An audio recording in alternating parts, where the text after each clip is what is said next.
We're a couple seconds away, folks, from our July release of the Producer Price Index. Headline number is whoppingly big. Oh, my goodness. Up 0.9%. Up 0.9. And if you strip out food and energy, guess what? It's still up 0.9. Boy, that equals June of 22. You're to March of 22 on the headline to find a bigger number. On the core number, that would comp to March of 22, since we've had a number of that magnitude when it was 1.2%. These are kind of COVID distorted numbers. Now, let's look at ex-food, energy, and trade. Triple the expectations. All three of those were expected to be up 0.2. This is up 0.6. 0.6 would be the highest level since March of 22 when it was 0.9. Now, let's go year over year. These are warm too. 3.7, excuse me, I'm getting ahead of myself. Final demand year over year is 3.3. We're expecting 2.5.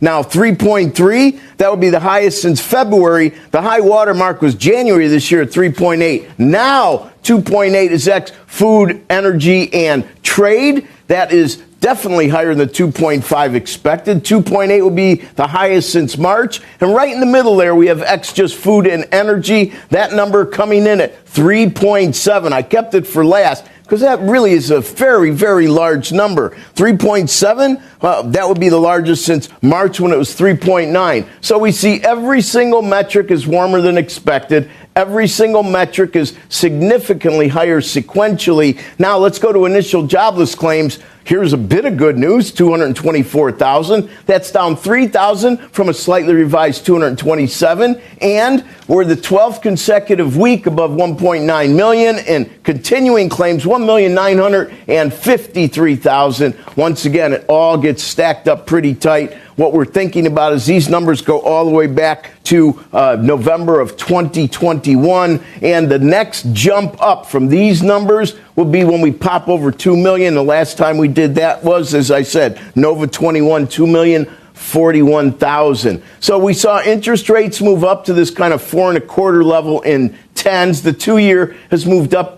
to a bit to 370, and every maturity now, except for 30-year bonds, are higher in yield. 30-year bonds are virtually unchanged.